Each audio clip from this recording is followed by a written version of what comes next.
See, everybody always think it's a trick question. No, I just say amen. Yeah, amen.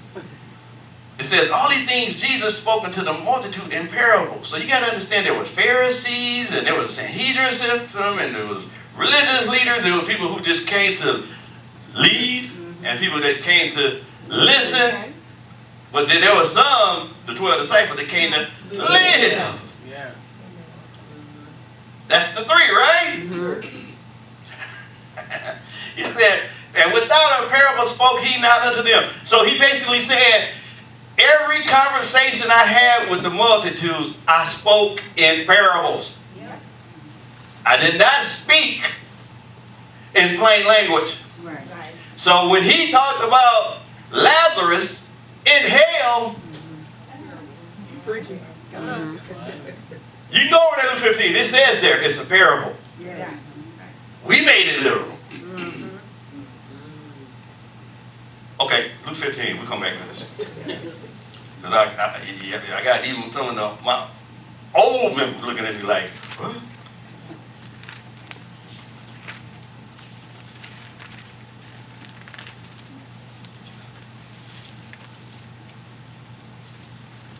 Oh, I got myself in trouble. I'll find it real quick. Thank God for gadgets.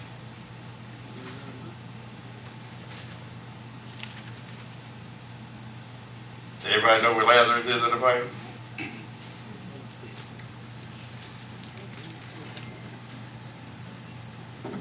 Not the Lazarus that was raised up. Anyway, it's in the scriptures. Lazarus and the rich man. It's Luke 16. Somebody already got it right. 16:19. 16:19. Now, you notice it says, if you got a good Bible, it says parable of the rich man and Lazarus. Right? Yeah. So then it goes, there was a certain rich man. Then he goes and talk about the rich man and the beggar. So that's a parable. Yes. Trust me. Yeah. It's not, I just read to you. He said he spoke to the multitudes in parables, which means that he didn't speak plainly. He hid spiritual truth from natural people. Yes. That's why the Old Testament is the New Testament concealed, and the New Testament is the Old Testament revealed. God is into hiding things. That's why you gotta what? Seek them out. Search them out. So it's not on the surface. Go back to Matthew 13 and 34.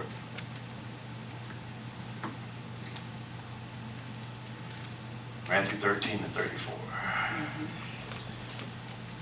It says, all these things spoke Jesus unto the multitude in parables, and without a parable spoke he not unto them. He's talking to the crowd, the multitude. 35, please get this. That it might be fulfilled which was spoken by the prophet, saying, I will open my mouth, what? In parables, in mysteries, in parabolic language, mystical teachings. I will utter things which have been kept secret from the foundation of the world. So he's saying there are things that you can't get in academic learning. Huh? A doctorate on your wall. Some things you can't ascertain because somebody has legalized your academics. There are some things within the bowels of the Father that he has reserved for people. Call it mysteries, mysterion in Greek. Means to be initiated to the deep things. Some things you have to be initiated to. And that's by the Spirit of God. And that comes out of communion with God. Amen? Amen. Go to Mark 4. Oh, boy, time got away from me. Mark 4 and 11. This is the same. This is the parallel chapters. Matthew 13 and Mark 4 are parallel chapters. Matthew 13 just give you more parables, but it's still about parables. Look at 11. No, 10. And when he was alone, they that were about him was what? With the 12. Asking him what? The parable. So he got along with the 12. Right? He got along with his church within the church. Right? And they said what? They asked him of the parable. In other words, what did you mean by what you said? He said unto them, unto you it is given to know the mystery of the kingdom. But unto them that are what? Outside. Without, or outsiders. The multitudes. Right? All things are done in parables. In other words, he won't speak without mysteries to those that are without. So that means those that are without are not within. Yes, sir. So there are some people that are in churches that are without. And they're not necessarily within. So they don't have access to certain truth. People say, it don't matter what church you go to. Oh, yes, it does. Oh, yes, it does. Now, most of us get stuck coming into the door because we get stuck in social programs, but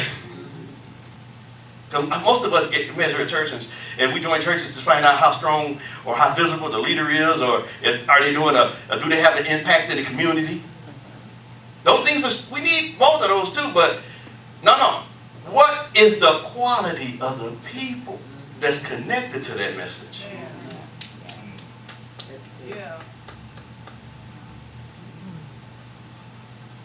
Because there's some things that God wants to say to the church that he ain't saying to everybody. That's Moffett translation. I just gave it to you. Am I right?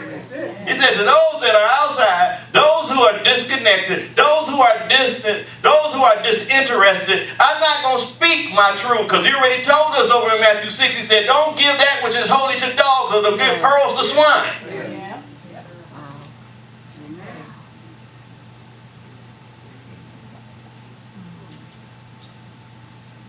Yeah, let's go to verse 33. And with many such things, as many such parables, spoke he the word unto them, and as they were able to what? Hear it. But without a parable spoke he not unto them, and when they were alone, he expounded all things to his disciples. So those that are watching us for the first time, and those that are on other people's platforms, I'm going to go into a subject matter that's going to be a little bit out, it's going to be without. I mean, it's going to be a within message for without people. All right, so it's going to be some deeper truths. Because I just believe God, go to 1 Corinthians 2 before I go there. God has given us the capacity, the church, to discern certain things. But unfortunately, sometimes you can be a part of a church for 20, 30 years and still not, the roots are not deep as it should. Because you're only going to reflect what you're hearing. That's it. You're not going to grow any greater than the message you're hearing. There's a law of reciprocity. We know it in Genesis, right? Every seed reproduces after its own kind. So if there's a certain lack or certain misunderstanding of eternal things, then you're not going to get it.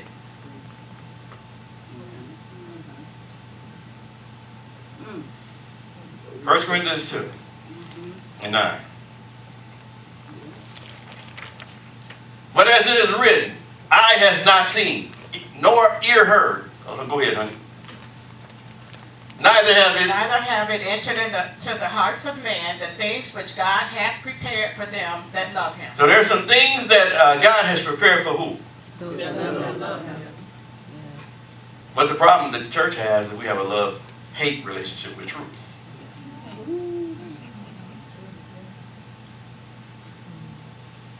But he says, to those that are within and not without. Because love takes away distance.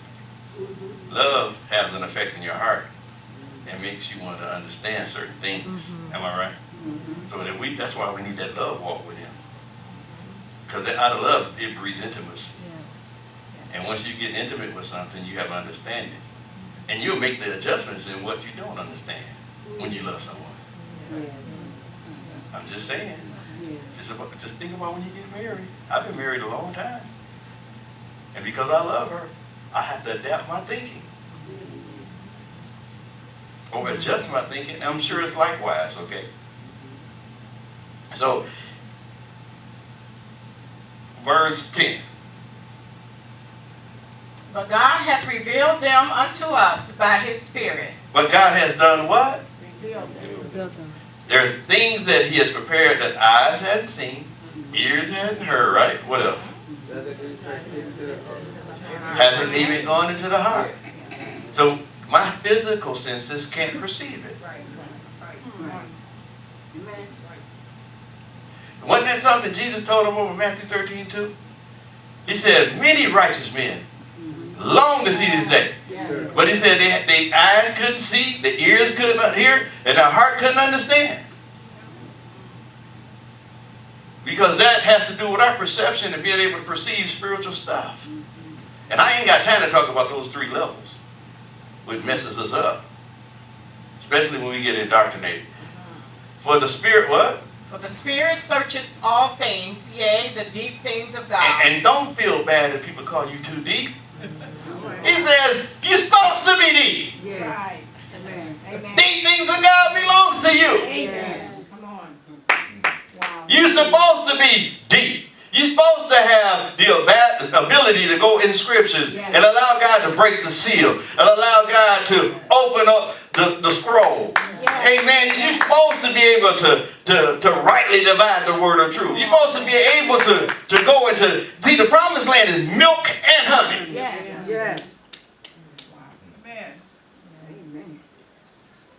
You can't stay on milk all the time. You need some honey. That's right. Paul told us, I believe it was Paul in Hebrews 5, he said, strong meat belongs to them who have their senses exercised. We can't even get the strong meat. We can't even get the deep things. Yes, sir. Jesus told him in John 16, he said, there's many things I need to tell you, but you can't bear them.